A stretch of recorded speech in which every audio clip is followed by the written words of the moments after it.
Respected Vice Chancellor Shri Rakesh Bhatnagar sir, respected Dean Shri K.K. Mishra sir, all the faculty members and most important the students of BHU. सबसे पहले जो मैं एक बात कहना चाह रहा था वो है थैंक यू। थैंक यू सिर्फ इसलिए नहीं कि मुझे इतने बड़े प्लेटफॉर्म पे इतने रेस्पेक्टेड और इतने एस्टीम्ड प्रेस्टिजियस ऑर्गेनाइजेशन यूनिवर्सिटी के प्लेटफॉर्म से मुझे बोलने का मौका मिल रहा है, बल्कि इसलिए भी मुझे बहुत दिनों के बाद मुझे हिंदी में बोलने का मौका मिल रहा है। उसके लिए मैं श्री के मिश्रा सर का बहुत बहुत धन्यवाद करना चाहूँगा। इनफैक्ट पिछले 7 दिन से जब से मुझे ये इनविटेशन मिला हुआ है तब से मुझे मैं काफ़ी टेंशन में भी रहा और ये सोच रहा था कि मैं आखिर आज बोलूँगा क्या। इनफैक्ट अगर उन्होंने मुझे वाराणसी के ट्रैफिक या लॉ एंड ऑर्डर मैनेज करने के लिए बुलाया होता तो शायद वो मेरे लिए आसान होता, लेकिन पब्लिक स्पीकिंग मतलब थोड़ा सा टेंशन हो जाता है। और थोड़ा सा एक बात मैं लाइटर सेंस में कहना चाहूँगा। बहुत बार हम लोगों ने देखा होगा कि किसी एक अकेले व्यक्ति जो अकेले बैठा हुआ है और कुछ बोल रहा है, अकेले में ही बड़बड़ा रहा है, तो उसको देख करके हम लोग जनरली उसको पूछे होंगे कि पागल हो गए हो क्या। उसी प्रक्रिया को आज के ज़माने में मॉडर्न टाइम में हम लोग कहते हैं वेबिनार या लाइव रहना कहते हैं। तो बड़ा अजीब लगता है कि एक छोटे से मोबाइल स्क्रीन के सामने बैठकर अकेले ही बोलते रहो और कोई भी ऑडियंस नहीं है, तो बड़ा मोनोटोनस हो जाता है। मैं सारे पार्टिसिपेंट से रिक्वेस्ट करूंगा कि थोड़ा सा अगर आप लोग मैसेजेस से थोड़ा सा इंटरैक्टिव बनाएंगे तो थोड़ा सा ये मोनोटोनस सेशन थोड़ा सा ठीक हो सकता है। इस सेशन की शुरुआत करते हैं। इनफैक्ट मेरे एक मित्र हैं, उन्होंने मुझे कहा था कि अगर आपको हिंदी में व्याख्यान देना है तो आपको कुछ 2-4 पंक्तियाँ कुछ शेर व शायरी की बोलनी चाहिए। तो मैंने भी सोचा कि चलो इस बात को मान लिया जाता है और मैं ये सेशन कुछ 4 पंक्तियों में मैं सेशन शुरुआत करना चाहूँगा। कहते हैं, साहिल पे पहुँचने की चाहत, साहिल पे पहुँचने से इनकार किसे है, लेकिन तूफान से लड़ने का मज़ा ही कुछ और है। कहते हैं किस्मत खुदा लिखता है, लेकिन उस लिखे हुए को मिटाकर खुद गढ़ने का मज़ा ही कुछ और है। इनफैक्ट जब मुझे बोला गया कि आपको ये एक सेशन लेना है जिससे लोगों को, स्टूडेंट्स को मोटिवेशन सेशंस के लिए, और जब मैं ये पंक्तियाँ बोल रहा हूँ तो आप प्लीज़ ऐसा मत सोचिए कि जैसे कोई बड़ा आदमी है या जिसने बहुत कुछ अचीव किया हुआ है। ऐसी कोई बात नहीं है। इनफैक्ट जैसे आप हैं वैसे मैं भी हूँ, सिर्फ फ़र्क ये है कि 1-2 साल का जो सिलेक्शन का फ़र्क है, बस उसी का ही है। इनफैक्ट इसी बात पे एक वाक़या याद आता है। जब 2005 में मेरा सिलेक्शन हुआ था तो हम लोग पहले फाउंडेशन कोर्स के लिए मसूरी जाते हैं। मसूरी गेट के ठीक सामने एक ढाबा है, गंगा ढाबा।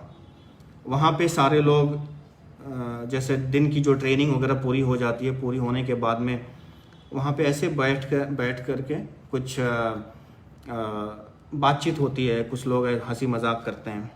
तो वैसे 4 लोग बैठे हुए थे, मैं भी बैठा हुआ था और बस ऐसे हंसी मजाक चल रहा था। तो इतने में एक जो बैचमेट था वो थोड़ा सा कुछ ज़्यादा मजाक कर दिया। तो एक उसी बैचमेट में थोड़ा सीधा साधा शरीफ सा बंदा था, तो वो बोला कि यार ऐसे ऐसे लोग आ जाते हैं सर्विस में। और जब मैं तैयारी करता था तो हॉस्टल में जो लोग सिलेक्टेड हैं उनकी फ़ोटो लगा लेते थे और कभी कभी उनको प्रणाम भी कर देते थे और सोचते थे कि इन लोग थोड़ा सा लोगों से हटकर हैं। लेकिन हमको क्या पता था कि ऐसे ऐसे लोग भी सेलेक्ट होके आ जाते हैं। मेरे कहने का मतलब ये है कि कोई फर्क नहीं है आप में और मेरे में। जैसे आप आज हो, ठीक उसी तरह 15 साल पहले हम भी उसी तरह उसी रास्ते से गुजरे हुए हैं। और जैसे बोले ना कि जब हम लोग कहीं घूमने जाते हैं, जैसे आप लोग भी घूमने जाते हो, जैसे BHU का कैंपस में VT है, लंका है, मधुबन है, तो वहाँ पे जाते हो, उसी तरह बेसिकली सारे लोग उसी दौर से गुजरे हुए हैं। और ऐसा कोई बहुत IQ लेवल में या किसी इंटेलेक्चुअल कैपेसिटी में कोई बहुत ज़्यादा फर्क है नहीं। चूँकि मुझे ये बोला गया है कि एक सेशन लेना है, सेशन का टॉपिक शायद आप लोगों को पता होगा। और मैं सबसे पहले एक बात कहना चाहता हूँ कि मैं आज कोई ऐसा सक्सेस का कोई मंत्र या कोई फॉर्मूला मैं देने की कोई इच्छा नहीं रख रहा हूँ कि सक्सेस का कोई ऐसा मंत्र है जो मैं आपके कान में बोलूँ और उसको फॉलो करने के बाद में आप सक्सेस हो जाएंगे। इनफैक्ट मेरा तो ये मानना है कि मेरी जो लाइफ स्टोरी है, जो मेरा स्ट्रगल है, वो सक्सेस स्टोरी कम एक मिस्टेक वाली स्टोरी ज़्यादा है। इनफैक्ट अगर आपको सीरियसली किसी चीज़ में या किसी कॉम्पिटिटिव एग्ज़ाम में आपको पार्टिसिपेट करना है और आप लोग उस बात को लेकर के काफ़ी सीरियस हैं, तो मैं आप लोगों से रिक्वेस्ट करूंगा कि जो गलतियां मेरे से हुई हैं, अगर आप लोग उसको नहीं दोहराओगे तो मुझे लगता है कि थोड़ा सा आसानी होगा। तो सबसे पहले मैं थोड़ा सा अपने बारे में मैं बताना चाहूँगा कि मेरे तैयारी करने के टाइम में या मेरे स्कूलिंग या मेरे कॉलेज के टाइम में क्या क्या हुआ, क्या क्या गलतियां हुई। मैं आप लोगों से रिक्वेस्ट करूंगा कि वो सारी गलतियां थोड़ा सा नोट डाउन कर लीजिएगा। I will come back to that story once again. हुआ ये कि एक्चुअली मैं बचपन से ही बॉम्बे में पला हूँ। जब मैं 5-6 साल का था तो बॉम्बे में ही रहता था और वहीं पे सारी स्कूलिंग, सारा एजुकेशन सब बॉम्बे से किया। और we belong to a very lower middle class family, जहाँ पे day to day routine struggle हुआ करता था, हैंड टू माउथ टाइप का मतलब इकोनॉमिकल सिचुएशन थी। ऐसा कोई बहुत मतलब सारी फैसिलिटीज़ हैं ऐसा कुछ नहीं था। तो किसी तरह हमने 10th पास किया। 10th पास होने में थोड़ा सा 10th में थोड़ा ठीक ठाक मार्क्स थे तो साइंस में एडमिशन ले लिया। उस समय ये कहा जाता था कि जिनके मार्क्स अच्छे होते हैं वो साइंस में चले जाते हैं, या जिनके थोड़ा सा कम है तो कॉमर्स में जाएंगे, या जिनके थोड़ा सा और कम है तो आर्ट्स में। मतलब इस तरह का उस समय की धारणा थी। इतना करियर के बारे में या किसी सब्जेक्ट के बारे में क्या चुनना है, क्या सब्जेक्ट लेना, इन सारी चीज़ों की जानकारी उतनी नहीं थी। ये डिपेंड करता था कि लोग किस तरफ जा रहे हैं, आपके मार्क्स कितने हैं, आप किस चीज़ के लिए फिट हो। तो 10th में ठीक ठाक मार्क्स आए और तो हमने साइंस में एडमिशन ले लिया। और 12th में ठीक ठाक मार्क्स आए तो इंजीनियरिंग में एडमिशन ले लिया और इंजीनियरिंग भी किसी तरह पास किए। ठीक उसी तरह जैसे आप लोगों ने सारे लोगों ने मूवी देखी होगी 3 इडियट। वो 2 लोग थे जिसमें एक का नाम फरहान और दूसरा राजू। तो जैसे उन दोनों लोगों की इंजीनियरिंग जैसे उन लोग पास कर रहे थे, ठीक उसी तरह हमारा भी इंजीनियरिंग हमने भी पास किया। It was like almost passing mark, 40% 50% इसी के बीच में था। किसी तरह 3rd ईयर पास किए, फाइनल में आए। फाइनल में जब 7th सेमेस्टर हुआ तो 7th सेमेस्टर में एक इंडस्ट्रियल इंटर्नशिप प्रोग्राम होता है। उस इंटर्नशिप प्रोग्राम में आपको 6 मंथ आपको किसी इंडस्ट्री में प्रैक्टिकल ट्रेनिंग के लिए भेजा जाता है। तो मैं उस ट्रेनिंग के लिए क्रॉम्पटन ग्रीव्स एक कंपनी है बॉम्बे में ही, तो उसमें मैंने ज्वाइन किया। उस समय पहली बार एक व्यक्ति मिला जो MBA का ट्रेनी था। उसका नाम समित विश्वास था। तो वो उस व्यक्ति ने पहली बार हमको बोला कि Sanjay, why don't you prepare for civil services. तो उस समय तक मैंने कभी सिविल सर्विसेज के बारे में कोई नाम भी नहीं सुना था और कुछ जानता भी नहीं था। तो मैंने उसे पलट कर उसको मैंने कहा कि ये क्या है। तो उसने मुझे बताया कि ये ऐसा ऐसा होता है, और उसने ही पहली बार वो एम्प्लॉयमेंट न्यूज़ से उसको पेपर कटिंग निकाल करके मेरे को दिखाया। तो मुझे थोड़ा सा ठीक लगा, मैंने सोचा कि ठीक है, कोशिश करते हैं। और वो ट्रेनिंग करने के बाद जब हमारा कैंपस इंटरव्यू हो रहा था, तो मैं उस कैंपस इंटरव्यू में भी नहीं बैठा। मैंने सोचा कि नहीं, अब हमको सिविल सर्विसेज की तैयारी करनी है। उस समय बहुत सारे लोग जैसे MBA भी करना चाह रहे थे, बहुत सारे लोग सॉफ्टवेयर भी में जाना चाह रहे थे। तो मैंने सोचा कि चलो ठीक है, सिविल सर्विस की तैयारी करते हैं। उसके बाद जब हम पास आउट हो गए, काफ़ी सारे मेरे दोस्त थे जो सर्विस में हो गए। कुछ लोग MBA ज्वाइन कर लिए, कुछ लोग सॉफ्टवेयर वगैरह का कोर्स ज्वाइन कर लिए, और हम सिविल सर्विस की तैयारी करने के लिए हमने अपने घर से एक कोचिंग इंस्टीट्यूट बॉम्बे में आइडेंटिफाई किया। उस समय कुछ 5,000 रुपीज़ कुछ फीस हुआ करती थी। तो मैंने अपने घर में पिताजी को बोला कि आप मुझे 5,000 रुपीज़ दे दीजिए, मैं सिविल सर्विस की कोचिंग करेंगे। उसके बाद 5,000 रुपीज़ तो हमने ले लिए, लेकिन पता नहीं एडमिशन लेने के कुछ दिन पहले ही कुछ मुझे ज़रूरत पड़ गई, जिसमें से उस 5,000 रुपीज़ में से 500 रुपीज़ हमसे खर्चा हो गए। फिर हम सोच रहे हैं कि किसी तरह हम वो 500 रुपीज़ फिर से इकट्ठा करके हम उसको 5,000 बना देंगे और फिर हम एडमिशन ले लेंगे। लेकिन ऐसा हुआ कि वो कभी पूरे हुए नहीं, रादर वो सारे के सारे ख़त्म हो गए। अब तो घर से तो पैसे ले लिए, अब क्या करेंगे। तो एक फेक टाइप का ये किया कि नहीं, हमने एडमिशन ले लिया है। रोज़ शाम को हम निकल जाते थे कोचिंग अटेंड करने के लिए, जाते नहीं थे यहाँ से, घूम करके आ जाते थे। तो खैर ये था मेरा पहला स्टेप जब हम सिविल का प्रिपरेशन की कोचिंग किए, which started with a lie. After that मैं वहाँ पे बॉम्बे में एक्चुअली बहुत ऐसा सीरियस तैयारी कर नहीं रहा था, और वहाँ पे बॉम्बे में कोई ऐसा एनवायरनमेंट या ऐसा कोई सिचुएशन है भी नहीं कि लोग ऐसा तैयारी का माहौल हो जैसे यूपी, बिहार, दिल्ली वगैरह में होता है। उस तरह का बॉम्बे में कोई सिविल सर्विसेज के बारे में कोई जानता तक नहीं है। तो मैं अपने दोस्तों में काफ़ी खुश था, दोस्त लोगों के साथ कंफर्टेबल रहता था, उनके साथ घूमना फिरना। Like I didn't wanted to leave that comfort. हुआ कि एक दिन पिताजी तंग आकर के बोले कि तुम यहाँ रहोगे तो you can't do anything, you better go to Delhi. मैंने बिना मन से मैंने एक ट्रेन पकड़ी और मैं दिल्ली आ गया। मुझे याद है कि मैं सुबह सुबह पहुँचा था दिल्ली, और पहुँचा और directly I went to a coaching institute called Chanakya गया। वहाँ पे मैंने बोला कि मुझे सिविल सर्विस की कोचिंग करनी है, और तो उनका सबसे पहला सवाल ये था कि आपका ऑप्शनल क्या है। तो मतलब उस समय तक मैं ऑप्शनल भी नहीं जानता था। तो मैंने उनको पूछा कि अच्छा, आप कौन सा ऑप्शनल पढ़ाते हैं। तो उन्होंने कहा कि हिस्ट्री है।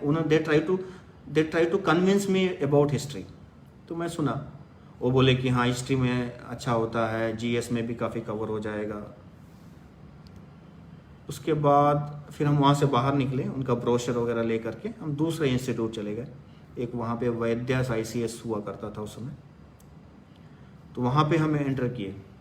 वहाँ पे जब गए तो उन्होंने भी वही सवाल पूछा कि आपका ऑप्शनल क्या है। तो हम फिर वही बोले कि हमने अभी डिसाइड नहीं किया हुआ है, आपके यहाँ पे कौन सा सब्जेक्ट बेटर है। तो उन्होंने ज्योग्राफी और एंथ्रोपोलॉजी के लिए कन्विंस करने लगे। तो हम 2-3 कोचिंग इंस्टीट्यूट घूमने के बाद हम शाम की ट्रेन पकड़े और वापस बॉम्बे आ गए।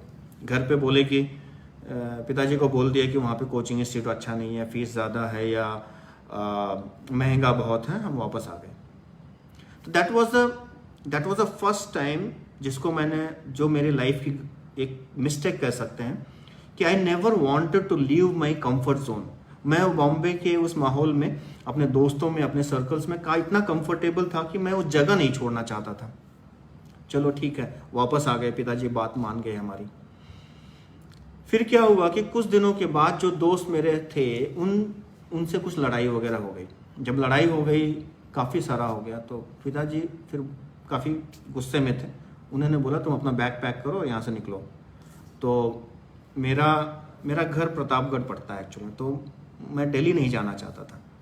तो मैंने सोचा कि मैं इलाहाबाद चला जाऊंगा। तो then I went to Allahabad. Allahabad में एक चैथम लाइन्स करके एक जगह है इलाहाबाद यूनिवर्सिटी के पास। तो मैंने वहाँ उस हॉस्टल में एडमिशन ले लिया और देन आई स्टार्टेड प्रिपेयरिंग। जब मैं वहाँ तैयारी कर रहा था तो इट वॉज लाइक सारे बच्चे सिर्फ तैयारी कर रहे थे, तो मुझे बेसिकली थोड़ा सा एक अच्छा एनवायरनमेंट मिला और मैं पढ़ने लगा।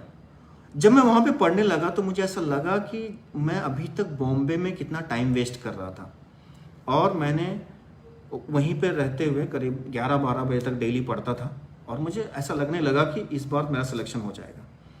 जब फॉर्म भरे तो ऑप्शनल वाला कुछ समझ में नहीं आ रहा था, और मुझे अपनी इंजीनियरिंग, चूँकि मैंने इंजीनियरिंग किया हुआ था ग्रेजुएशन में, तो मुझे उस इंजीनियरिंग सब्जेक्ट को छोड़ते भी नहीं बन रहा था। तो मुझे बड़ा ये था कि मैं इंजीनियरिंग सब्जेक्ट से ही दूंगा।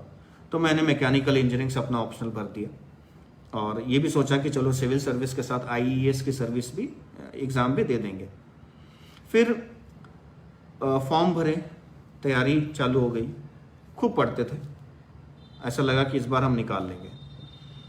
फिर एग्ज़ाम दिए, प्रीलिम्स का रिज़ल्ट आया। रिज़ल्ट आने के बाद में पता चला कि प्रीलिम्स में हुआ नहीं।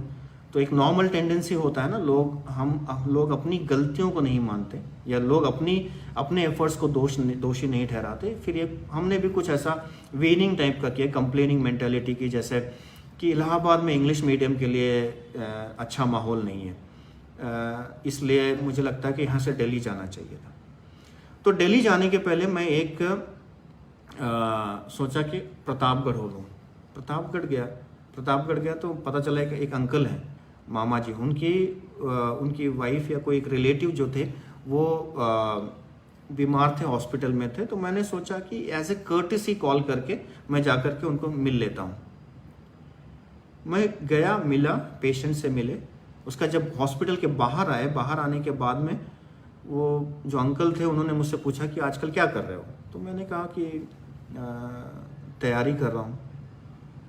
तो उन्होंने बड़ा ही सार्कास्टिक वे में कहा, अरे क्या कर रहे हो तुम, क्यों अपने माँ बाप का पैसा वेस्ट कर रहे हो, कुछ जा करके कुछ जॉब वगैरह क्यों नहीं करते। उस समय कुछ बोलने जैसा था नहीं, तो हम कुछ बोले नहीं, हम आ गए। मतलब बुरा काफ़ी लगा। उसके बाद आए, फिर थोड़े दिन के बाद में हम दिल्ली शिफ्ट हो गए। दिल्ली में एक यूनिवर्सिटी है, हमदर्द यूनिवर्सिटी वालों का एक कोचिंग सेंटर होता है। मतलब they do it for as a one small branch. उसका नाम था HSC, हमदर्द स्टडी सेंटर। तो मुझे वहाँ पे उनका एंट्रेंस एग्ज़ाम हुआ और मैंने उसमें एडमिशन ले लिया। उसके बाद फिर वही चीज़ रिपीट हुई कि मुझे मैं इंजीनियरिंग ऑप्शनल से मुझे उतना कॉन्फिडेंस रहा नहीं कि मैं उसको कर पाऊँगा। फिर वही सोच हुआ कि अब मैं किससे दूँ। फिर मैंने सोचा कि चलो हिस्ट्री से देते हैं। फिर मैंने अपना ऑप्शनल चेंज किया, हिस्ट्री। और जब मैं हमदर्द में पढ़ने लगा तो Hamdard was like the entire environment was good for the English medium. वहाँ पे फैकल्टी वगैरह भी आते थे और ठीक ठाक ही पढ़ाते थे। और मेरा जो पढ़ने का ड्यूरेशन है वो थोड़ा सा बढ़ गया। जहाँ मैं इलाहाबाद में 10, 11, 12 बजे तक पढ़ता था, यहाँ पे वो खींच करके 2 बजे तक होने लगा। उस समय फिर मैं थोड़ा सा ये फील होने लगा कि मैं इलाहाबाद में कितना समय वेस्ट कर दिया हमने, और अब जा कर के मैं थोड़ा सा राइट ट्रैक पे हूँ, और अब मुझे लग रहा है कि मैं पढ़ रहा हूँ, और मुझे काफ़ी उम्मीद थी कि मेरा सिलेक्शन इस बार हो जाएगा। उसके बाद मैंने प्रीलिम्स का एग्ज़ाम दिया। प्रीलिम्स का एग्ज़ाम देने के बाद में जब रिज़ल्ट आया तो फिर पता चला कि हुआ नहीं। ये करीब 2 साल हो गए। 2 साल होने के बाद इतना ज़्यादा फ्रस्ट्रेशन हुआ, इतना ज़्यादा डिप्रेशन हुआ। जैसे मैंने पहले ही बताया था कि ये इकोनॉमिक कंडीशन इतना अच्छा था नहीं। मेरे साथ के जितने सारे लोग थे वो ऑलरेडी जॉब कर रहे थे। कुछ लोग US में चले गए, कुछ लोग अच्छा खासा उनका सर्विस चल रहा था। और हम आज भी इंजीनियरिंग करने के 2-2.5 साल बाद भी हम घर से पैसे ले रहे हैं। तो मुझे बड़ा वो लगने लगा, और फिर मुझे ये फील हुआ कि मैं शायद सिविल सर्विसेज क्वालिफाई नहीं कर पाऊंगा, और मैंने गिव अप कर दिया। That was my second mistake, कि जैसे होता ना कि हम 2 अटेम्प्ट देते हैं और तुरंत अपने एफर्ट पे या अपने पे कॉन्फिडेंस की कमी की वजह से हम अब गिव अप कर देते हैं। हम सोचते हैं कि ये चीज़ हमारे लिए नहीं बनी हुई है। ये सोच करके हमने गिव अप कर दिया, और अब मुझे लगा कि मुझे जॉब करना चाहिए। उस समय दिल्ली मेट्रो 2002 की बात है, दिल्ली मेट्रो नया नया शुरू हुआ था। इनफैक्ट उन लोग पहला बैच रिक्रूट कर रहे थे इंजीनियर्स और स्टेशन कंट्रोलर्स का। उनका ऑल इंडिया लेवल में एक एंट्रेंस एग्ज़ाम हुआ था, तो हमने सोचा कि हम इस जॉब के लिए अप्लाई कर देते हैं। उसका एंट्रेंस दिए, एग्ज़ाम हुआ, रिटन टेस्ट वगैरह हुआ, और हम उसमें क्वालिफाई हो गए। और हमने 2002 में दिल्ली मेट्रो ज्वाइन कर लिया एज ए प्रोजेक्ट इंजीनियर। और मैं प्रोजेक्ट इंजीनियर 3 साल तक मैं दिल्ली मेट्रो में जॉब करा। लेकिन वो कहीं ना कहीं वो सिविल सर्विस फिर से देना है, अटेम्प्ट देना है, वो कहीं ना कहीं ऐसा अंदर से बोलते ना कि अंदर से आवाज़ आती रहती थी। उसके अलावा ये भी था कि मुझे वहाँ दिल्ली मेट्रो का जो एनवायरनमेंट था, जो माहौल था, वो भी थोड़ा सा उतना सूट नहीं कर रहा था। तो वो ये दोनों कंबाइन हो गए, और फिर हमने सोचा कि एक बार क्यों ना फिर से मतलब ट्राई किया जाए। एक चीज़ मैंने बड़ी अच्छी करी थी कि जहाँ पे मैं रहता था तैयारी के वक्त, मैं वहाँ से शिफ्ट नहीं हुआ था। एक जगह है किंग्सवे कैंप, पटेल चेस्ट, और वहीं पे छोटा सा कमरा लेकर के रहते थे। और तो लोगों से, जो तैयारी करने वाले बच्चे हैं, उनसे इंटरेक्शन होते रहता था। और एक उसी पड़ोस में एक एस्पिरेंट थे, मिस्टर राजीव महेश्वरम। वो काफ़ी सीनियर भी थे। मैं उनको काफ़ी एडमायर करता था। एडमायर इसलिए करता था कि पहली बात तो वो सिविल सर्विस की प्रिपरेशन कर रहे थे, वो तो अलग चीज़ है। मेन चीज़ ये था कि उनका जो बात करने का तरीका, या किसी भी टॉपिक पे बोलने का जो लहजा, या मतलब जिस तरह से वो एक्सप्रेस करते थे, आई वॉज टोटली फ्लैटेंड। मैं सोचता था कि बंदे में इतना नॉलेज कैसा है, मतलब हाउ नॉलेजेबल इज ही। तो उस समय मुझे ऐसा लगता था कि मुझे इस बंदा, मतलब इस इंसान की तरह नॉलेजेबल बनना है, कि कोई भी ऐसा टॉपिक हो, किसी भी टॉपिक पे मुझे बोलना पड़े तो मैं इनकी तरह मैं बोल पाऊँ। और एक तो ये था, दूसरा मेट्रो से भी थोड़ा सा एलर्जी टाइप का हो गया था, कि बड़ा वो नहीं आ रहा था कि मैं यहाँ क्या कर रहा हूँ। तीसरा ये भी था कि मुझे सिविल सर्विस की तैयारी फिर से करनी है। तो तीनों मिल करके फिर फाइनली हमने डिसाइड किया कि नहीं, कुछ तो करना है। लेकिन प्रॉब्लम ये थी कि जो मेरा जॉब था दिल्ली मेट्रो का, वो शिफ्ट वाला जॉब था। वो मतलब एक morning shift, evening shift, afternoon के शिफ्ट। और तो मैं कोचिंग वगैरह ज्वाइन नहीं कर सकता था। हमने अपने मैनेजर से बात करी, मैनेजर को बोला कि सर मैं कोचिंग ज्वाइन करना चाहता हूँ, इज़ इट पॉसिबल कि मुझे एक शिफ्ट हो सकती है मेरी। तो उस समय दिल्ली की सर्दियों में कोई भी नाइट शिफ्ट करना नहीं चाहता था। तो मैंने ऑप्ट कर लिया। मैंने कहा कि मैं सारे लोगों के बदले मैं नाइट कर लूँगा। और जो कि बाकी सारे जो स्टेशन प्रोजेक्ट इंजीनियर्स है वो काफ़ी खुश हो गए, उनको किसी को नाइट करना था नहीं। तो वो लोग भी खुश थे, हम भी खुश थे कि चलो ठीक है, हमको दिन का टाइम मिल जाएगा।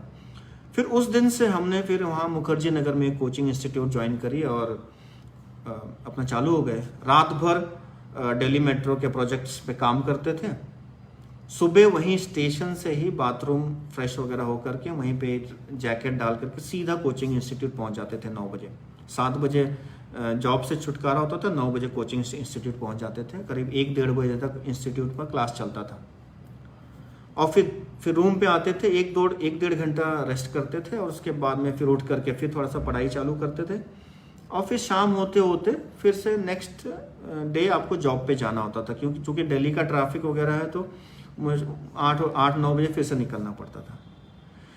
ये पूरे 4 महीने मैंने किए, पूरी 4 महीने पूरी नाइट, और यही भाग दौड़। और मुझे लगता है कि दोपहर में सिर्फ 1-2 घंटे का टाइम मिलता था। सोचो लेकिन उस समय ये थर्ड अटेम्प्ट ऐसा था कि मैं पहली बार मैं सिविल सर्विस के प्रिपरेशन के लिए नहीं कर रहा था। पता नहीं, मुझे ऐसा लग रहा था कि मुझे इस बंदा, जैसे मैंने कहा ना वो राजीव महेश्वर, मुझे इस बंदे की तरह मुझे एक नॉलेज चाहिए। और मैं जब वो करने लगा, जब मैं रात भर जॉब करने के बाद भी सुबह जब कोचिंग इंस्टीट्यूट करता था, मुश्किल से 1.5-2 घंटा सोने भी मिलता था। तो लेकिन कभी ऐसा थकान नहीं हुआ, कभी I never really felt, never ever I felt tired. It was giving lot of happiness, lot of satisfaction. उसके बाद मैंने उस साल मैंने प्रीलिम्स दिया। आप सोच सकते हो कि जब मैं इलाहाबाद में था तो फुल टाइम कुछ नहीं करता था, सिर्फ खाता था, पढ़ना, खाना पढ़ना यही था। दिल्ली में हमदर्द में थे तब भी खाना पढ़ना यही था। अब तो जब थर्ड अटेम्प्ट देना था, आप जॉब भी कर रहे हो, आपका 8-10 घंटा आपका जॉब पे जाना है, ट्रैवलिंग करना है, नाइट शिफ्ट है। और मजे की बात यह है कि तीसरा ऑप्शन मैंने फिर से चेंज कर लिया। जैसे मैंने बताया, पहला इंजीनियरिंग ऑप्शनल था, सेकंड हिस्ट्री से दिया, थर्ड हमने फिर सोशियोलॉजी और पब्लिक एडमिनिस्ट्रेशन से दिया। वो थर्ड अटेम्प्ट में प्रीलिम्स दिए तो प्रीलिम्स क्वालिफाई हुआ, मेंस दिए, मेंस भी क्वालिफाई हो गया। उसी साल इंटरव्यू कॉल आई और फाइनली आई वाज सिलेक्टेड। मेरा सिलेक्शन हुआ और इमीडिएटली हमने ज्वाइन भी कर लिया। जैसा मेरा बैकग्राउंड था, और मतलब जो लोग इलाहाबाद में मेरे साथ हॉस्टल में थे, बहुत सारे लोगों को तो बेसिकली यकीन भी नहीं हो रहा था कि अच्छा संजय का सिलेक्शन हुआ है, अरे वो झूठ बोल रहा होगा, उसका कुछ नहीं हुआ होगा। Basically that was the, I was such a mediocre student. आप लोग यकीन नहीं करेंगे, मतलब स्कूल से लेकर के कॉलेज तक ऐसा कि कोई अवार्ड या कोई मेरिटोरियस अवार्ड मिला हुआ, ऐसा कुछ नहीं। इनफैक्ट अभी जब मेरा सिलेक्शन हुआ और एज ए एसपी मैंने यहाँ पे पहले ज़िले में जब चार्ज लिया, तो एक स्कूल था, उस स्कूल के फंक्शन में मुझे जाना था, तो अवार्ड डिस्ट्रीब्यूशन के। तो जब मैं अवार्ड डिस्ट्रीब्यूट कर रहा था तो मैं ज़्यादातर उनको कॉन्ग्रेचुलेट तो किया, लेकिन मैंने बोला कि उन लोगों के लिए मैं ज़्यादा तालियां बजाना चाहता हूं, उनको ज़्यादा कॉन्ग्रेचुलेट करना चाहता हूं जिन लोगों का सिलेक्शन नहीं हुआ। क्योंकि मैं उन लोगों से ज़्यादा रिलेट करता था कि मैं भी ज़िंदगी भर कभी पूरे एकेडमिक्स में कभी कोई ऐसा मेरिट अवार्ड नहीं मिला कि मैं स्टेज पे जाऊं और मुझे कोई अवार्ड मिले और लोग तालियां बजाएं। मैं हमेशा उस भीड़ में रहता था जो लोगों के लिए तालियां बजाती थी। तो मतलब ये था एक नटशेल में मेरा एक जो बैकग्राउंड। अभी हम जस्ट इसको गलतियों को थोड़ा सा एनालाइज करें तो मैं एक चीज जस्ट बोलना चाहता हूं। जो सबसे पहली गलती थी वो था कि आप अपने कंफर्ट जोन को छोड़ना नहीं चाहते। आप जहां पे हो, जो आपका सर्कल है, आप बेसिकली उस चीज से बाहर नहीं निकलना चाहते हो। इसके लिए मैं जस्ट एक किस्सा सुनाऊंगा, एक कहानी सुनाऊंगा। आप सभी लोगों ने बर्ड कैचर सुना होगा, जो चिड़िया पकड़ते हैं। अगर मैं आपको पूछूं कि आपने कभी चिड़िया पकड़ने वाले को देखा हुआ है, तो शायद आप लोगों के दिमाग में ऐसा होगा कि ऐसा जाल बिछा देते हैं, उसके ऊपर कुछ दाने डाल देंगे, जब चिड़िया आएगी उनका पाँव फंस जाएगा और चिड़िया पकड़ लेंगे। लेकिन ये जो बर्ड कैचर था, ये थोड़ा सा अलग टाइप का कैचर था। ये ऐसा था, वो क्या करता था कि कोई घना पेड़ जहाँ पे शाम को चिड़िया आकर के बैठती है, वहाँ पे वो क्या करता था कि उसकी टहनियाँ तोड़ करके वो एक इस तरह से बांध देता था, ऐसे जैसे पेड़ों में ही टहनियाँ। तो शाम को क्या होता था, जब ये चिड़िया सारी वापस आती थी तो चिड़िया को लगता था कि ये टहनी है और आकर के जनरली ये बैठ जाएंगे। जैसे इस तरफ बैठे तो चूंकि ये ब्रांच तो है नहीं, ये बेसिकली बीच में तराजू की तरह ऐसा लटका हुआ है, तो वो चिड़िया उस पर जस्ट ऐसे बैठी, और जैसे बैठी तो ये एक तरफ टिल्ट हो गया। जब एक तरफ टिल्ट हो गया तो चिड़िया को ऐसा लगा कि वो गिरने वाली है। उसके जो पंजे हैं उसने उसकी पकड़ काफी ज्यादा टाइट हो गए, पकड़ टाइट हो गई और अपने पंख भी फड़फड़ा रहा था, लेकिन उसका पांव की पकड़ इतना ज्यादा स्ट्रांग था कि वो उड़ नहीं रहा था। बेसिकली वो डर गया था, वो चिड़िया डर गई थी कि उड़ नहीं पाएगी। और जब और डर लग रहा था तो उसकी जो पकड़ है और ज्यादा टाइट होती जा रही थी, और टाइट होने की वजह से मतलब at the same time it was flapping the wings, लेकिन वो पंजा छोड़ने के लिए तैयार नहीं थी। पूरी रात, आप यकीन नहीं करोगे, पूरी रात वो चिड़िया ऐसे ही पंख फड़फड़ाते फड़फड़ाते थक जाती, लेकिन वो डर के मारे वो डाली को छोड़ने का नाम नहीं ले रही। आप, and this is a real story, this is the really the way the birds are caught. उसके बाद क्या होता है कि वो पूरा पंख फड़फड़ा करके उतना थक बेजान हो जाते थे कि वो उसके पंजे उस डाल को पकड़े ही वो बेसिकली जैसे लटक जाते हैं। तो सुबह वो बर्ड कैचर आता है, वो अपने बड़े आसानी से वो चिड़िया को पकड़ता है, अपने थैले में डालता है, लेके चला जाता है।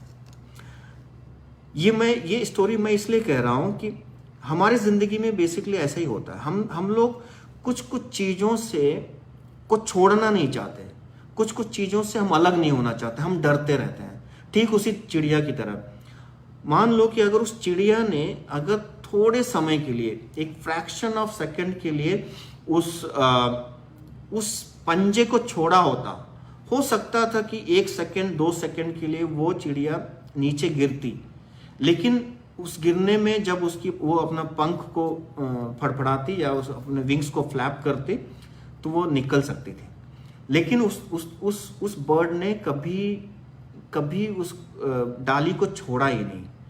तो हम बहुत बार हमारी लाइफ में भी ऐसा होता है कि हम रिस्क लेना नहीं चाहते, हम कहीं शिफ्ट नहीं होना चाहते, या हम अपने फ्रेंड सर्कल को छोड़ना नहीं चाहते, या हम एक पर्टिकुलर कंफर्ट में रहना चाहते हैं। जब तक आप अपने कंफर्ट जोन को छोड़िएगा नहीं, जब तक आप किसी चीज को पाने के लिए कोई एफर्ट नहीं लीजिएगा, तो बेसिकली आपका भी हाल उसी चिड़िया की तरह होगा। दूसरी एक बात जो मैंने कही कि जो मैंने अपने लाइफ से सीखी, जब आपको याद होगा सिलेक्शन ऑफ ऑप्शनल, बहुत सारे लोग ऐसे गलती करते हैं कि हमको पता नहीं है कौन सा ऑप्शनल लेना है, तो प्लीज स्पेंड लिटिल टाइम, भले 1 महीना एक्स्ट्रा लग जाए, 2 महीना एक्स्ट्रा लग जाए, 4 महीना लग जाए, पर थोड़ा सोच समझ करके you make a decision so it is final, so that you don't have to keep on changing. जैसे मैंने पहले इंजीनियरिंग से दिया, फिर हिस्ट्री से दिया, थर्ड सोशियोलॉजी से दिया, तो इस तरह से थोड़ा सा मतलब आपका एफर्ट थोड़ा सा बेकार ना हो। आपको याद होगा जब मैं बता रहा था कि जब मेरा फर्स्ट अटेम्प्ट में जब मैं फेल हुआ और मैं घर गया और हॉस्पिटल में किसी को मिलने गया, तो अंकल मुझसे पूछे कि क्या कर रहे हैं, और उन्होंने बड़ा ही सार्कास्टिक कमेंट बोला था कि काहे को अपना इतना समय वेस्ट कर रहे हो, क्यों अपने माँ बाप का पैसा भी वेस्ट कर रहे हो।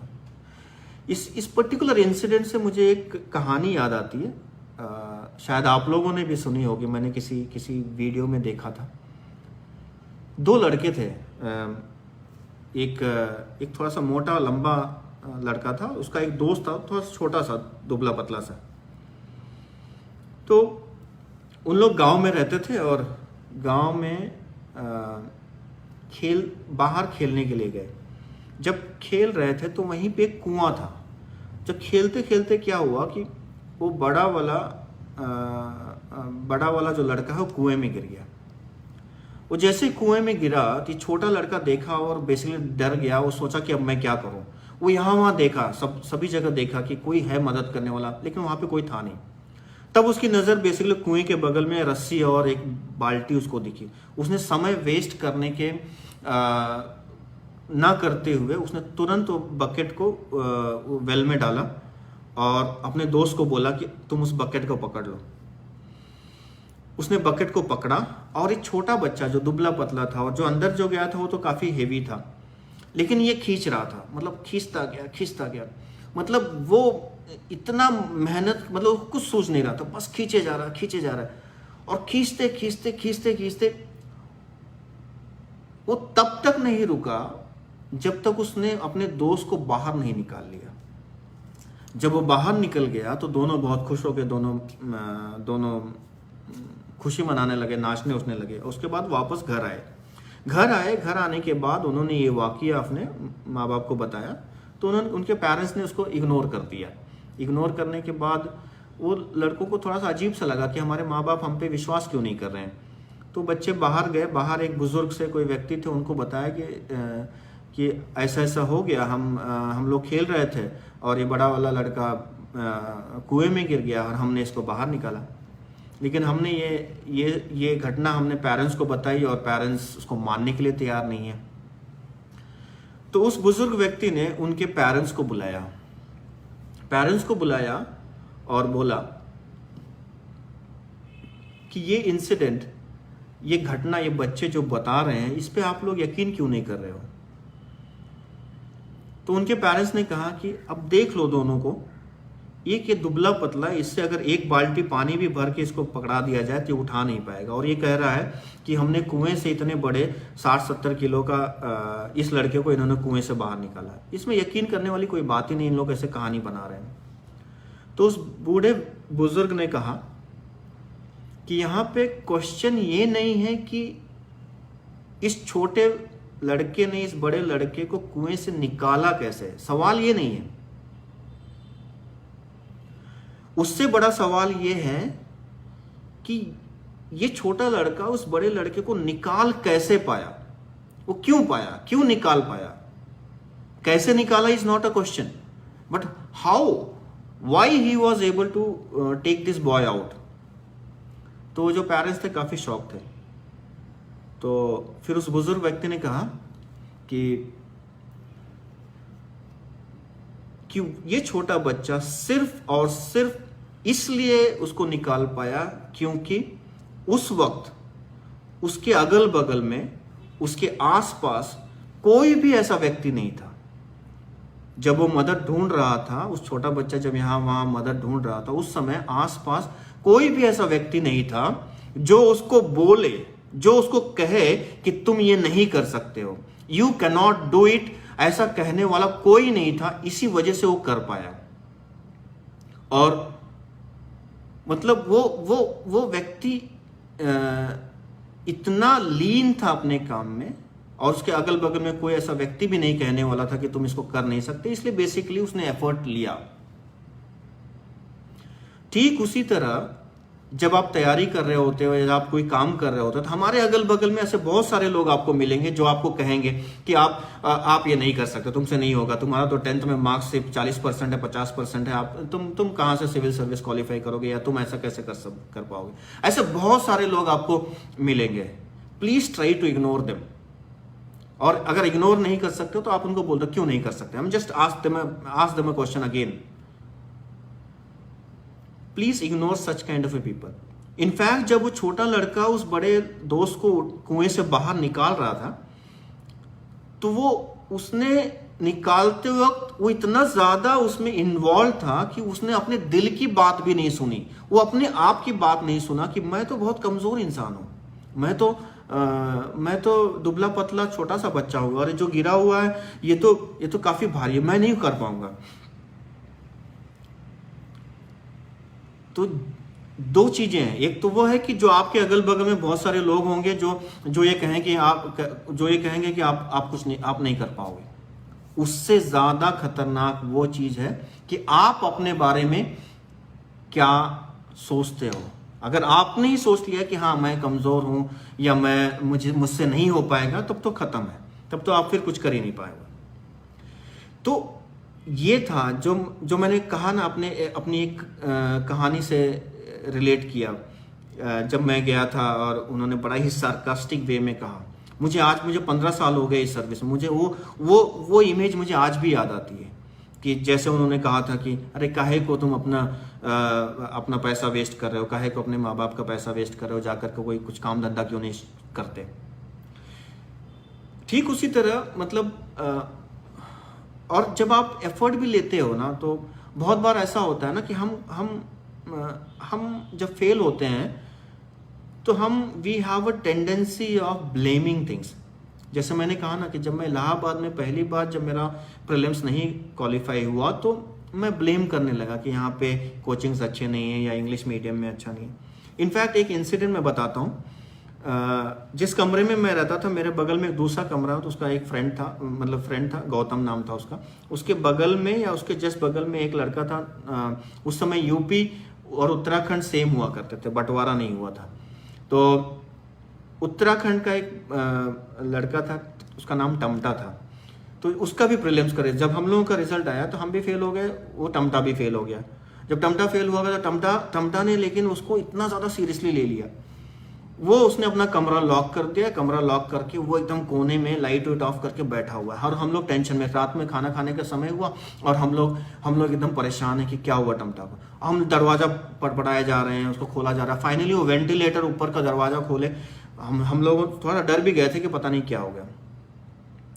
वो व्यक्ति, उसको फेलियर थोड़ा सा मतलब he could not bear it.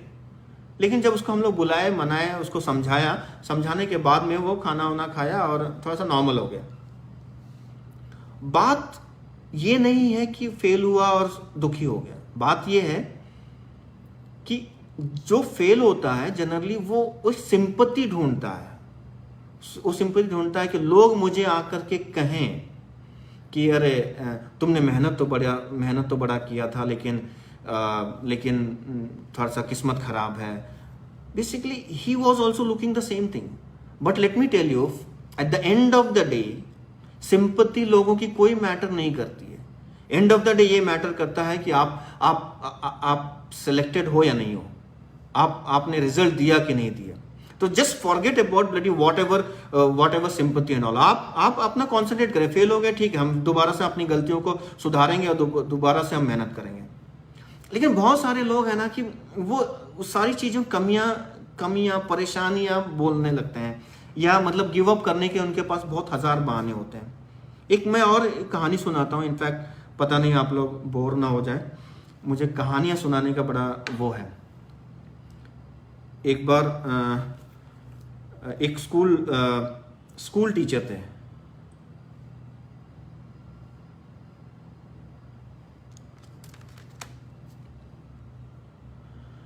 वो स्कूल टीचर, आप लोगों ने देखा होगा कि लैब होता है, तो लैब में क्या हुआ कि जैसे बायोलॉजी का लैब टेबल होता है काफ़ी बड़ा सा।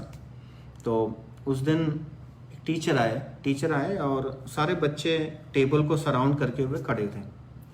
उन्होंने बॉटल खोला। जैसे ही बॉटल खोला, उसमें से एक बड़ा ही भयानक सा काले रंग का बिच्छू निकला बाहर। जैसे ही बिच्छू निकला, वो सारे लड़के यहाँ से कूद करके भागे। मतलब जितना बड़ा हॉल था वो एकदम उस हॉल के एकदम कोने तक चले गए। लेकिन जो वो उनके टीचर थे, वो टीचर ने क्या किया, वो थोड़ा सा अपने टेबल से थोड़ा सा दूरी मेंटेन करके वहीं पे खड़े रहे, और सारे बच्चे उनको बोले सर हट जाइए नहीं तो वो डंक मार देगा। लेकिन वो टीचर वहां से हटे नहीं। थोड़ा सा गैप था टेबल और उनके बीच में, और उस सारे बच्चे उस स्कॉर्पियो का, उस बिच्छू का मूवमेंट देख रहे थे। तो बिच्छू वो किनारे तक चल के आता, और जैसे वो किनारे तक पहुंचता, वो फिर से बिच्छू वापस चला जाता। ये जानकारी टीचर को था कि बिच्छू ना तो जंप कर सकता है ना तो उड़ सकता है। अगर हमने थोड़ा सा एक डिस्टेंस मेंटेन करके रखा तो ये बिच्छू डेंजरस नहीं है। जब इस चीज की जानकारी बच्चों को हुई तो सारे बच्चे फिर से टेबल के पास आए और एक सेफ डिस्टेंस बना करके वो फिर से इकट्ठा हो गए। फिर टीचर ने क्या किया, उस बिच्छू को पकड़ा और उसका जो टेल पोर्शन है, जहां से वो डंक मारता है, जो स्टिंग पोर्शन है, उस स्टिंग को बेसिकली उन्होंने टेप कर दिया, सेलो टेप लगा दिया। सेलो टेप लगाने के बाद उन्होंने बिच्छू को अपने हाथ पे रखा और वो बिच्छू अपना हाथ पे चल रहा था। तो बच्चों को ये रियलाइज हुआ कि पूरा का पूरा बिच्छू खतरनाक नहीं है, पूरा डेंजरस नहीं है। तो उन्होंने एक बच्चे के हाथ पे भी दूसरे बच्चे के हाथ पे रखा और बच्चा के हाथ पे घूम रहा था। थोड़ा सा अनकंफर्टेबल था सिचुएशन कि मतलब आपके हाथ पे कुछ रेंग रहा है, लेकिन उस बच्चों को ये कंफर्म हो गया था कि ये डेंजरस नहीं है। उसी तरह बहुत सारी परेशानी हमारे लाइफ में आती हैं, बहुत सारी दिक्कत होती है कि हमारे पास थोड़ा सा परेशानी हुआ, थोड़ी सी परेशानी आई तो हम उस परेशानी को देख करके ऐसे भागते हैं कि पूरी लड़ाई का मैदान छोड़ छाड़ करके हम भाग निकल लेते हैं। जैसे जैसे यहाँ पे हुआ कि उस पूरे बिच्छू को देख करके सब लोग भाग गए। एक्चुअली पूरा का पूरा बिच्छू डेंजरस नहीं था, पूरा का पूरा स्कॉर्पियो वॉज नॉट डेंजरस। उसका डेंजरस क्या था, एक छोटा सा उसका टेल पोर्शन जो एक छोटा सा डंक मारने वाला था। अगर आपने उसको शांति से उसको थोड़ा सा उसको हैंडल कर लोगे तो आपको ये प्रॉब्लम, इतनी बड़ी प्रॉब्लम नजर नहीं आएगी। तो उसी तरह हम बहुत सारे ऐसे बच्चे हैं, कोई भी कॉम्पिटिटिव एग्जाम में देते हैं तो हम बहुत सारी चीजें, अरे मेरा इकोनॉमिक कंडीशन अच्छा नहीं है, या मेरी लैंग्वेज अच्छी नहीं है, मेरे मार्क्स अच्छे नहीं है, मेरा वोकैबुलरी अच्छा नहीं है, मेरा रिटर्न अच्छा नहीं जाएगा, मेरा इंटरव्यू में मैं अच्छा नहीं कर पाऊंगा। इस तरह की बहुत सारी परेशानियां हम देखते हैं, सुनते रहते हैं। प्लीज इंश्योर दैट कि आप लोग इन सब चीजों को वैसा उस बिच्छू की तरह मत लीजिए। एक एक चीजों को अगर आप उसको हैंडल करिएगा तो इजीली पॉसिबल है। ये कुछ बड़ी बुरी तरीके, कहते हैं ना कि I learned in a very hard way. और जब मैं तैयारी करता था, मैंने कहा ना, जब फर्स्ट अटेम्प्ट और सेकेंड अटेम्प्ट जब मैं तैयारी करता था तो मेरा जो मोटिवेशन फैक्टर था वो बड़ा एक्सटर्नल हुआ करता था। कि जब हम कहीं जाते थे और लोग मुझसे पूछते थे कि अच्छा क्या कर रहे हो, खास करके जब मैं बॉम्बे गया तो बॉम्बे का एक दोस्त है, उसने पूछा क्या कर रहे हो सर, मैंने कहा सिविल सर्विस की तैयारी कर रहे हैं। तो उसने बोला कि अच्छा ये क्या होता है, हमने बोले कि सिलेक्ट हो जाएंगे तुम कलेक्टर बन जाएंगे या एसपी बन जाएगा। अच्छा, बोला कि अच्छा हाँ। तो बेसिकली मेरा जो मोटिवेशन फैक्टर था वो एक्सटर्नली था कि मुझे लोग इज्जत करेंगे या लोग मुझे पूछेंगे या लोग मुझे काफ़ी इम्पोर्टेंट मानेंगे। ये भी कहीं किसी हद तक थोड़ा सा गलत है। जब तक आपको खुद को इंटरनली नहीं होगा, आप सेल्फ मोटिवेटेड नहीं होंगे या खुद के लिए नहीं करेंगे तो बड़ा मुश्किल होता है। जब मैंने थर्ड अटेम्प्ट दिया, आप यकीन नहीं करोगे, थर्ड अटेम्प्ट में it was really very difficult. कि आप मतलब सोचो ना कि 8 घंटे पूरी रात जग करके 4.5 महीने आप सिर्फ 2-2 घंटे सोए हुए, लेकिन कभी वो करने की थकान कभी नहीं फील हुई, कभी ऐसा हुआ ही नहीं। इनफैक्ट वो इतना एनर्जी देता था, इतना ज्यादा कि मैं इतना सारा कुछ मैनेज करके भी ये कर रहा हूँ। I mean that was really so encouraging. और इतना ज्यादा एनर्जी शायद मैं पहले 2 अटेम्प्ट या कभी नहीं हुआ। आप लोग ये मान के चलिए, आप समझ लीजिए कि जो इंसान होता है उसके अंदर बहुत असीम शक्ति होती है। आपने देखा होगा बहुत लोग जो बहुत तेज भागते हैं या जो लॉन्ग जंप करते हैं या हाई जंप करते हैं, ये भी हमारी तुम्हारी तरह ही इंसान होते हैं, लेकिन उन्होंने अपने को उस तरह से ढाला हुआ होता है। अभी मैं आपको एक इंसिडेंट बताता हूँ। जैसे नॉर्थ में अगर आपके यहाँ पे किसी बहन या बेटी की शादी होगी तो शादी का मतलब इतना ज़्यादा टेंशन या इतना ज़्यादा ये रिस्पॉन्सिबिलिटी होती है कि आप खाना पीना भूल जाते हैं। 2-2 दिन हो जाते हैं कि आपने खाना भी नहीं खाया होता, पानी भी नहीं पिया होता है, और आपको भूख भी नहीं लगती। आपको ये लगता है कि बस किसी तरह ये निपट जाए, बहन की शादी हो जाए, बेटी की शादी हो जाए, क्योंकि हमको सिर्फ काम दिखता है, हमको सिर्फ हमारा लक्ष्य दिखता है। लेकिन अगर कोई लक्ष्य नहीं है तो पता चला आप बैठे हुए हैं सोफा पे, बैठे हैं, 12 बजा नहीं, 1 बजा नहीं कि तुरंत पेट में चूहे दौड़ने लगेंगे। तो basically how you tone yourself, how you कि आप किस तरह से उस एफर्ट में आप कितना गोल को इंपॉर्टेंस देते हैं। उसी तरह इंसान के अंदर भी इतनी ज्यादा शक्तियां हैं या इतनी ज्यादा एनर्जी है कि आप उसको अगर अच्छे से हार्नेस करोगे तो it can be really very useful. अब मैं आप सभी लोगों ने मतलब मोटिवेशन लेवल का ये शायद आप लोगों ने भी सुना होगा बहुत बार। आप लोग सभी लोग डिस्कवरी चैनल देखते होंगे या कोई भी नेशनल ज्योग्राफिक चैनल देखते होंगे। आप लोगों ने देखा होगा कि tiger running behind a deer, और भाग रहा है, हिरन भाग रहा है। कभी आप लोगों ने सोचा होगा शायद कि इसमें ज्यादा प्रोबेबिलिटी किस चीज की होती है, कि शेर डियर को पकड़ के खा जाएगा या डियर के भाग जाने की या एस्केप हो जाने की प्रोबेबिलिटी ज्यादा होती है। जनरली टीवी में जो दिखाया जाता है या हम लोग जो देखते हैं तो उसमें यह दिखाया जाता है कि शेर डियर को पकड़ लेता है। पर फैक्ट ये है कि ज्यादातर जो हिरन होता है, जो डियर होता है, वो शेर से बच जाता है। उसका सिर्फ एक ही रीज़न है। रीज़न ये है कि देखो दोनों जानवर भाग रहे हैं, दोनों के भागने का एक मोटिवेशन है। शेर को भागने का क्या मोटिवेशन है? हो सकता है शेर भूखा हो, उसको खाना खाना हो, तो उसको हिरन के रूप में उसको खाना दिख रहा हो, तो उस खाने के लिए वो एक मोटिवेशन है शेर के लिए कि वो हिरन के पीछे भाग रहा है। लेकिन शेर के माइंड में कहीं ना कहीं एक ऑप्शन है कि अगर मुझे ये डियर, ये हिरन नहीं मिला तो मैं किसी और दूसरे छोटे मोटे जानवर को भी पकड़ सकता हूं। वो एक शेर के पास एक ऑप्शन है। अब आ जाइए आप डियर के पास। डियर के पास वो क्यों भाग रहा है? वो तो अपनी जान बचाने के लिए भाग रहा है। अब बताओ, डियर के पास क्या कोई दूसरा ऑप्शन है क्या? वो अगर आज पूरी जान या पूरी अपनी एनर्जी लगा के नहीं भागेगा तो उसको दूसरा मौका नहीं मिलने वाला है। हाँ, अगर बहुत ही पॉजिटिव इंसान होगा, बहुत ही पॉजिटिव डियर होगा, अगर ये सोच रहा होगा कि हाँ हो सकता है मैं ना भागूं, शेर आए मेरे पास और लास्ट मोमेंट में शेर का मूड चेंज हो जाए, बोले कि ठीक है जाओ हिरन, तुम इतने कॉन्फिडेंट हो और तुमको आज नहीं खाएंगे। अगर इतना कॉन्फिडेंट हो तब तो बात अलग है कि भागने की जरूरत नहीं है। उसी तरह कभी कभी हमारे हर इंसान के लाइफ में डू और डाई सिचुएशन होता है। अगर हम इस बार, जैसे बहुत सारे लोगों का लास्ट अटेम्प्ट होता है, अगर लास्ट अटेम्प्ट में नहीं हुआ तो मतलब जीने मरने की तक की बात आती है। तो मैं सिर्फ इतना कहूंगा कि please put all your energy, कि मतलब आप दूसरे अटेम्प्ट का वेट ही मत करो, सोचो ही मत। जितनी एनर्जी, जितना जो बल है आपका, प्लीज लगा दो।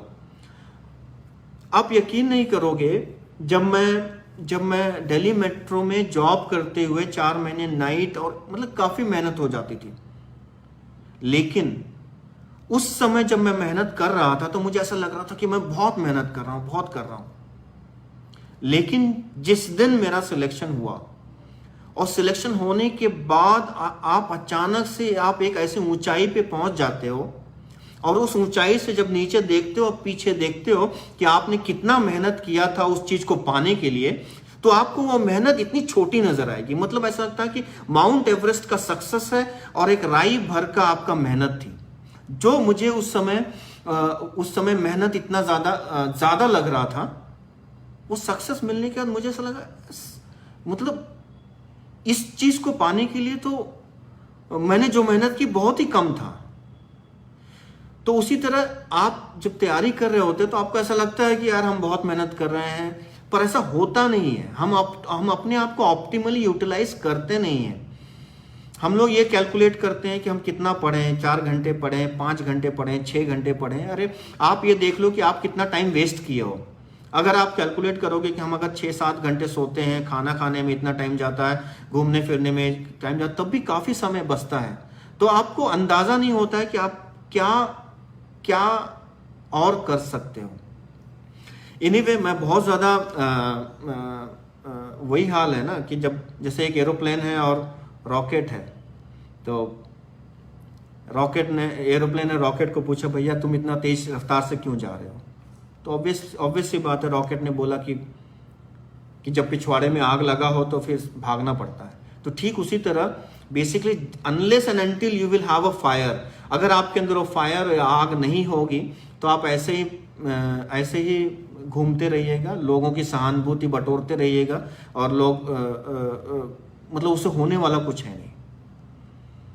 तो दूसरी बात ये, मुझे नहीं लगता कि जो लोग सुन रहे हैं सभी लोग सिविल सर्विस की प्रिपरेशन ही करना चाह रहे होंगे। मैं एक चीज़ और कहना चाहूँगा कि जब आप करियर को फाइनलाइज करते हो, प्लीज़ मैं एक छोटा सा एक स्टेप, मतलब एक टिप्स दूंगा कि आपको करियर कैसे फाइनलाइज करना चाहिए।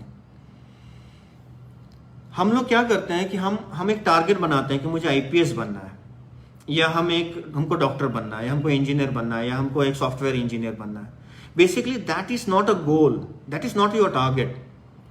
अगर आप थोड़ा सा टारगेट को बड़ा करिए, बड़ा इन द सेंस ऐसा नहीं कि मैं कह रहा हूं कि आप आईपीएस बन के सीधा डीजी बनिए, ऐसा नहीं। हम ये कह रहे हैं कि आपका टारगेट होना ऐसा चाहिए कि जैसे मान लीजिए अगर मैंने एक टारगेट बनाया कि मुझे सोसाइटी के क्राइम को कंट्रोल करना है, मुझे ये देखना है कि क्रिमिनल्स को सजा मिले। अगर मेरा ये टारगेट है, अगर मैंने ये लक्ष्य बनाया कि मुझे सोसाइटी थोड़ा सा पीस चाहिए, लॉ एंड ऑर्डर कंट्रोल करना है, या मुझे क्रिमिनल्स को सजा देनी है, जो विक्टिम्स हैं उनको न्याय देना है, अगर ये मेरा लक्ष्य होगा तो मुझे क्या बनना चाहिए? मुझे बनना चाहिए पुलिस ऑफिसर। अगर मान लीजिए कि मेरा लक्ष्य ये है कि मैं सोसाइटी में या मैं बीमारों की सेवा करना चाहता हूँ, मैं चाहता हूँ कि कोई व्यक्ति बीमार न रहे, अगर कोई बीमार है तो वो उसका इलाज हो। अगर आपका ये लक्ष्य है तो आप डॉक्टर बनिए। तीसरा, अगर मान लीजिएगा आपको ऐसा लगता है कि हमारे इंडिया में क्यों नहीं है एंड्रॉयड और iOS, हमारे पास ऐसा क्यों नहीं है एप्पल फोन या सैमसंग फोन जैसा, मैं कोई ऐसा सॉफ्टवेयर या कोई ऐसा कंप्यूटर या पैड या मोबाइल बनाना चाहता हूं जो which could be a world class. अगर आपका ये टारगेट है तो आपका एक इमीडिएट स्टेप है, आपको सॉफ्टवेयर इंजीनियर बनना है। तो बेसिकली जब आप इस तरह का लक्ष्य बनाएंगे, और लक्ष्य को एक स्टेपिंग स्टोन होता है कि आप बनोगे क्या जिससे आप लक्ष्य पूरा कर सको। अगर इस तरह से लक्ष्य बनाइएगा तो थोड़ा सा आसानी हुआ, क्योंकि हर व्यक्ति जब किसी टारगेट को पाने की कोशिश या पाने की एफर्ट कर रहा होता है, बहुत बार आपकी लाइफ में ऐसा सिचुएशन आएगा कि आप थक जाओगे, आप हार जाओगे, आपको गिव अप करने का मन करेगा। जब ऐसी सिचुएशन आए तब आप अगर उस लक्ष्य पे फिर से फोकस करिएगा, आप लक्ष्य देखिएगा कि हाँ मुझे क्राइम फ्री, या मुझे लॉ एंड ऑर्डर, या मुझे क्रिमिनल्स को जस्टिस के बिफोर लाना है, या विक्टिम्स को ये करना है। अगर मैं आईपीएस नहीं बना तो मैं कैसे कर पाऊंगा?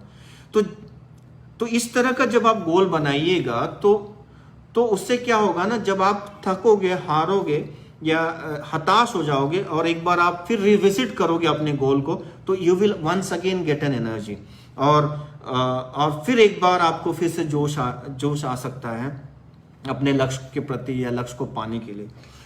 मैं बहुत ज़्यादा, मुझे लगता है 7 बजने वाले भी हैं, मैं बहुत ज़्यादा वो नहीं करना चाहता, थोड़ा सा मैं वाइंड अप करूँगा। मैं एक चीज़ एंड में कहूँगा,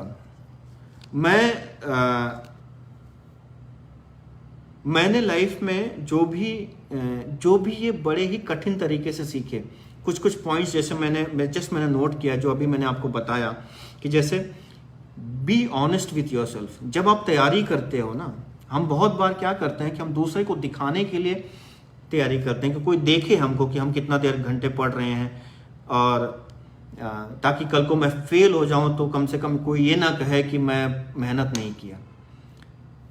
ऐसा तो आप किसी को भी बेवकूफ़ बना सकते हो, अपने माँ बाप को बना सकते हो, टीचर्स को बना सकते हो, अपने साथियों को बना सकते हो। Please try to be honest to yourself. जब आप सोने जाओ ना, जब आप बेड पे जाओ, अपने आत्मा से पूछो, अपने मन से पूछो कि क्या मैंने आज का दिन 100% जितना सोचा था ऑप्टिमली मैंने यूटिलाइज किया है। अगर आपके मन से जवाब आ जाए कि हाँ, तो आप चैन से सो जाइए, और अगर नहीं आता है तो please you need to think, you need to plan yourself. Second thing is have confidence और लीडरशिप क्वालिटी। आप आईपीएस बनोगे या डॉक्टर बनोगे या कुछ भी बनोगे, इससे नहीं होता। जैसे मैंने एग्जांपल दिया राजीव महेश्वरम सर का, आज भी आईपीएस सिविल सर्विस में सिलेक्शन नहीं हुआ, वो पीसीएस जे में हो गए, अभी एडिशनल जज हैं कहीं, पर उनके मन में कहीं ना कहीं ये ऐसा है कि हम सिविल सर्विस नहीं क्वालिफाई कर पाए। लेकिन मेरे लिए वो व्यक्ति लीडर पहले भी था, कॉन्फिडेंस उसमें जब उनका नहीं हुआ था तब भी था। तो आप जब स्टूडेंट हैं, आप जब कुछ भी नहीं है आपके पास, तब भी अगर ये सारी क्वालिटीज आपने इम्बाइब कर लिया, इनकलकेट कर लिया, तो आप अपने आप में एक लीडर हो, आप अपने आप में एक कॉन्फिडेंट व्यक्ति हो। चाहे सक्सेस मिले या ना मिले, you are living in the present. मतलब ये नहीं कि यू आर नथिंग। आप अगर ये सारी क्वालिटीज इम्बाइब कर लोगे तो ये तो भूल जाइए कि आप फेल हो गए। जो चाहोगे मिलेगा, अगर ये नहीं मिला तो दूसरा कुछ मिलेगा। इनफैक्ट मैं जब मैं 2 साल में फ्रस्ट्रेट हो गया, मैंने गिव अप कर दिया, और उसके बाद 3rd अटेम्प्ट में 5 साल मेरे वेस्ट हुए। 2 साल तैयारी में, 3 साल दिल्ली मेट्रो की जॉब में। लेकिन मुझे कोई गिला नहीं है। मैंने जब पूरे सिचुएशन को देखा तो मुझे ऐसा लगा कि मैं अगर फर्स्ट अटेम्प्ट में या सेकंड अटेम्प्ट में सिलेक्ट हो गया होता तो शायद मैं इस कुर्सी को संभाल नहीं पाता, क्योंकि मेरी पर्सनालिटी उस तरह की थी नहीं। जब आप कोई पोस्ट या कोई पोजीशन संभालते हो, वहां पे आपका हिस्ट्री, ज्योग्राफी, पॉलिटी, इकोनॉमी कुछ काम नहीं आता है। वो कुर्सी एक पर्सनालिटी, एक क्वालिटी होती है। तो हो सकता है, मेरा ये मानना है कि फर्स्ट और सेकंड अटेम्प्ट में मेरी पर्सनालिटी उतनी थी नहीं कि मैं उस चीज को, अगर मुझे उस समय मिल जाती तो मैं शायद उसको संभाल ना पाता, मैं शायद फेल कर जाता। लेकिन उस 3 सालों में मैंने जो स्ट्रगल किया, जो मैंने अपने अंदर चेंजेस पाए, जो मैंने अपने आप को रेजिलेंट होकर के किक बैक फिर से स्टार्ट किया, फिर से जो चीज़ें मैंने चेंज करी, ये जो मैंने पॉइंट्स मैंने बताए कि इतने सारे पॉइंट जो मैंने अपने प्रैक्टिकली लाइफ से देखे, तो ऑल दोज क्वालिटी शायद मेरी पर्सनालिटी को फिट बनाया कि हाँ, अब जा करके आज आप इस कुर्सी के लिए आपकी पर्सनालिटी सूट करती है, आप उस कुर्सी को संभाल सकते हैं। मुझे वो 5 साल वेस्ट नजर नहीं आता। लाइफ में 3-4 साल ऐसा कोई मैटर नहीं करता। जैसे बहुत सारे लोग हताश हो जाते हैं, बहुत सारे लोग एक एग्जाम नहीं हुआ तो रोना धोना या मतलब बहुत ही ज्यादा डिस्टर्ब हो जाते हैं।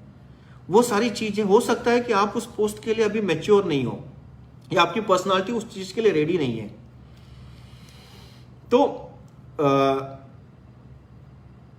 जो लोग भी फेल हुए या जो लोग भी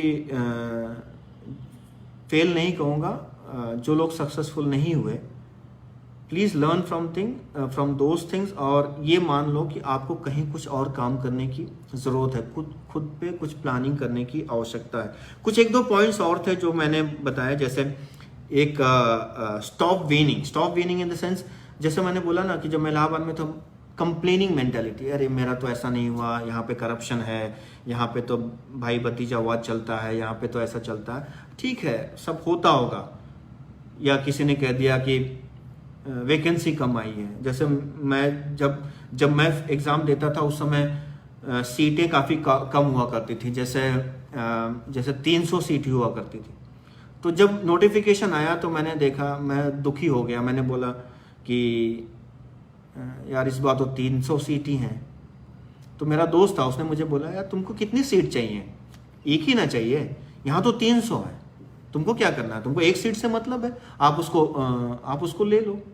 तो प्लीज स्टॉप कंप्लेनिंग। दूसरा एक पॉइंट है, बी कंसिस्टेंट। आप ये बहुत बार ऐसा होता है ना कि जैसे अभी हम आपसे बात कर रहे हैं, तो हो सकता है कि अगर आप लोगों को मेरा लेक्चर या सेशन अच्छा लगा हो तो एकदम पंप अप हो गए हो, एकदम एनर्जी आ गई हो कि आज जा करके हम फोड़ डालेंगे, आज जा करके हम मतलब पूरा प्लान करेंगे और तैयारी कर देंगे। आप जाइएगा, तैयारी करेंगे 1 दिन 2 दिन के बाद में फिर पता चलता रहे हम चलते हैं यहाँ, फिर अचानक से एकदम लो हो गए। अगर जब तक आप कंसिस्टेंट नहीं रहेंगे, खुद से ऑनेस्ट नहीं रहेंगे, तो दिक्कत है। तो मैं सिर्फ इतना ही कहना चाहूँगा। पता नहीं मेरे इस सेशन का कुछ आप लोगों पे मतलब उतना यूज़ हुआ कि नहीं, ये तो नहीं जानता हूँ। लेकिन BHU के मैनेजमेंट और डीन सर को एक बार फिर से थैंक यू बोलना चाहता हूँ कि मुझे ये प्लेटफॉर्म और मौका दिया स्टूडेंट से इंटरेक्ट करने का। बड़ा डिफ़िकल्ट होता है कोई ऑडियंस के बिना बोलना, फिर भी I hope at least something you take away after this session. In fact मुझे क्या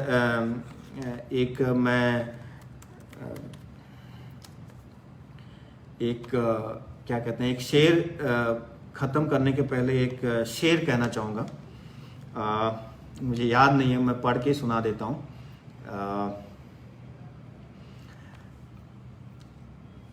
एक बात मैं और बताना चाह रहा था। इनफैक्ट जैसे होता ना कि लक्ष्य को हम मैं 15 साल पहले सिविल सर्विसेज क्वालिफाई किया और आज मैं डीआईजी हूँ त्रिवेंद्रम रेंज में। उसके बाद मैं पिछले महीने 2 महीने पहले मैंने पीजी इन सोशियोलॉजी किया, PG in psychology and PG diploma in cyber law and cyber forensic. मैं ये कहना चाह रहा हूँ कि एक आपको आईपीएस या कोई पोस्ट लक्ष्य नहीं होता, बेसिकली आपको कुछ करना होता है। आप जब एक लक्ष्य को पा लेते हो तब आपको पता चलता है कि इसको मेंटेन करना है। एक बार शायद आप लोगों ने भी देखा होगा, एक बार शाहरुख खान एक फिल्म स्टार जो हैं उनका एक इंटरव्यू ले रहे थे मिस्टर अनुपम खेर। उन्होंने पूछा कि शाहरुख खान आप बेस्ट क्यों हो? तो उन्होंने बोला कि बाकी सारे एक्टर्स सक्सेस होने के लिए मेहनत करते हैं, मतलब एक मुकाम पे पहुंचने के लिए मेहनत करते हैं। ये बोले कि जब मैं मुकाम पा लेता हूं तो उस मुकाम पे बरकरार रहने के लिए भी मेहनत करता हूं। You mean achieving a target is a different thing and maintaining that thing is a different thing. जैसे होता है ना कि जैसे पैसे कमा लेना बड़ी बात नहीं है, पर उसको मेंटेन कर लेना या आप अपने उस सक्सेस को मेंटेन कर लेना एक बड़ी बात है। तो मैं बस 4 पंक्तियां बोल करके मैं खत्म करना चाहता हूं। अभी तो इस बाज की उड़ान बाकी है, अभी तो इस परिंदे का इम्तिहान बाकी है, अभी अभी मैंने लांघा है समुंदरों को, अभी तो पूरा आसमान बाकी है।